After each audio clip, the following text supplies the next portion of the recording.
Y bien amigos, hoy es lunes 13 de julio de 2026 y estas son las principales noticias en Cuba.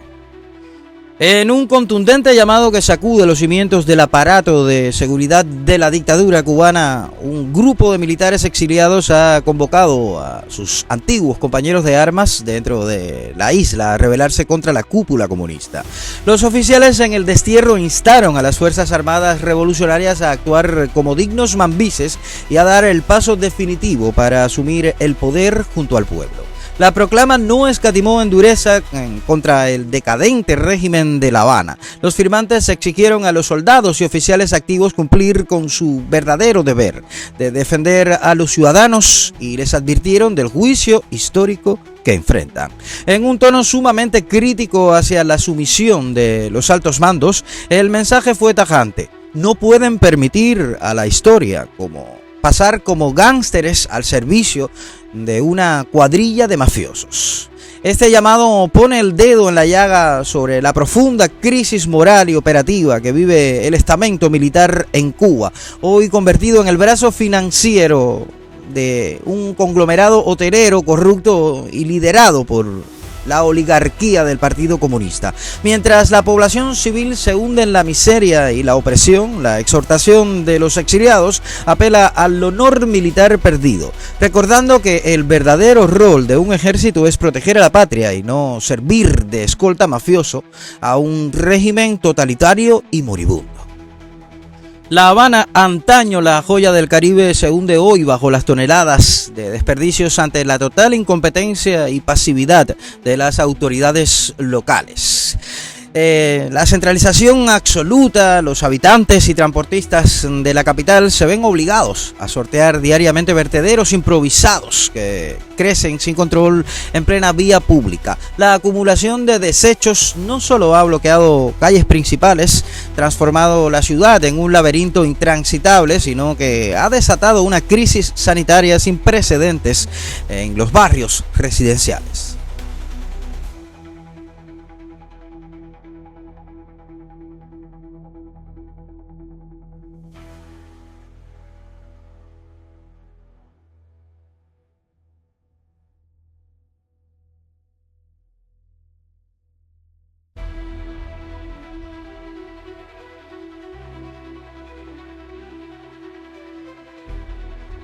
La dictadura vuelve a recurrir al miedo y a la manipulación de su dócil sistema judicial para aplastar cualquier atisbo de oposición.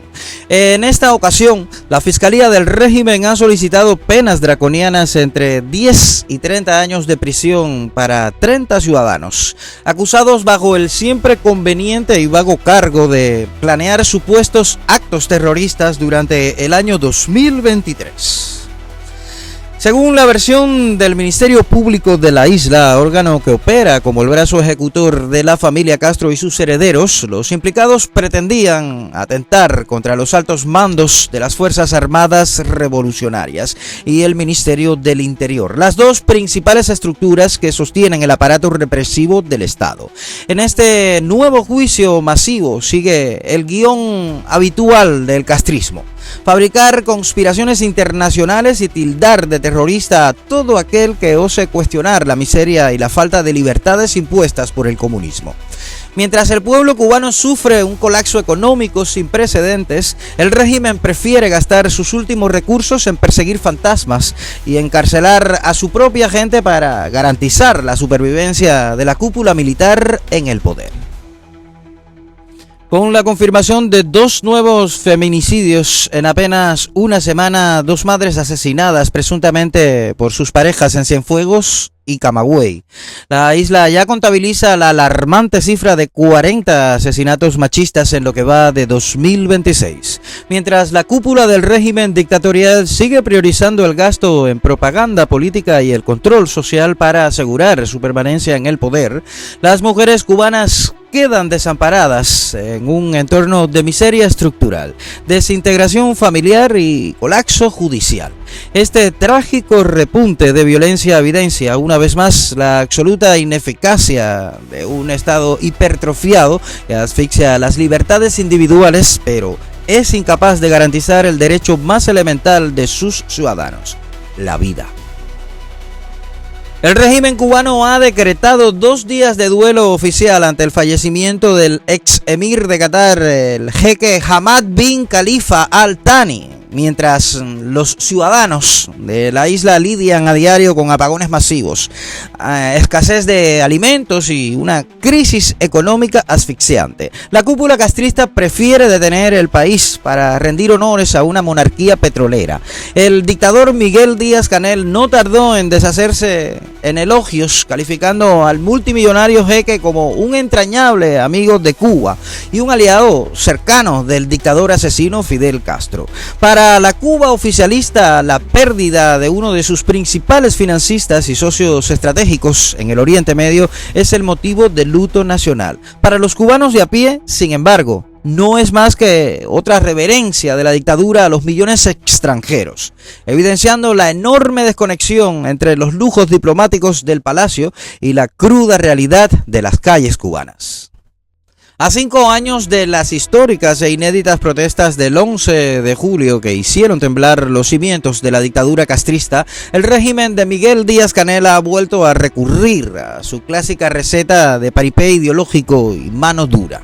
Mientras la cúpula totalitaria intentaba escenificar una burda conmemoración de la efeméride, repartiendo miserables pipas de aguas en zonas desabastecidas en un intento desesperado por apaciguar los ánimos, el descontento popular y el colapso del sistema han vuelto a desbordar las calles de La Habana y sus provincias colindantes. El relato oficialista de tranquilidad ciudadana se desmoronó por completo en la provincia de Artemisa. Hartos de la asfixia económica y tras sufrir 4 días consecutivos de apagones ininterrumpidos, decenas de residentes locales perdieron el miedo y se lanzaron masivamente a las calles. La protesta popular, espoleada por la falta de servicios básicos, alimentos y la rampante miseria que genera el modelo comunista, obligó al despliegue inmediato de las fuerzas represivas del régimen y sus brigadas de respuesta rápida, evidenciando que el único recurso que le queda a la tiranía para sostenerse en el poder es el terror del Estado. ¿Cree usted que la reciente ola de apagones y desabastecimiento termine provocando un estallido definitivo en Cuba que el régimen ya no pueda contener? Déjenos su opinión en los comentarios. Mientras los ciudadanos de a pie padecen colas kilométricas y la parálisis absoluta del transporte, un recorrido por los servicentros de La Habana confirma el desolador panorama.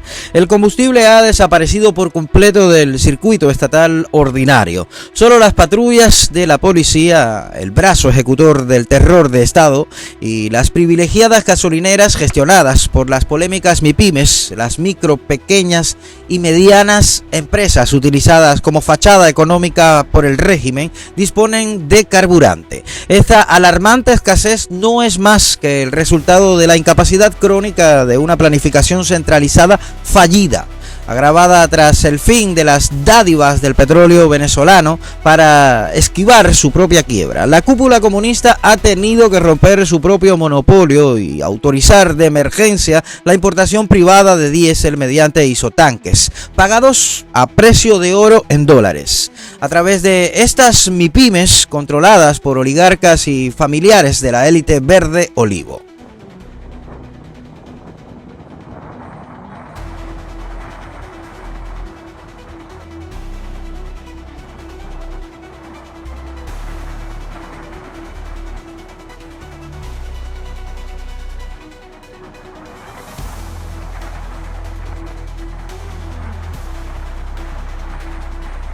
El régimen cubano ha recurrido al insulto directo. El canciller de la dictadura, Bruno Rodríguez, arremetió contra el recién nombrado secretario de Estado de Estados Unidos, el congresista republicano de Florida y veterano de guerra Mike Waltz, tildándolo de Pinocho en redes sociales y acusando a Washington de restringir la libertad de sus propios ciudadanos.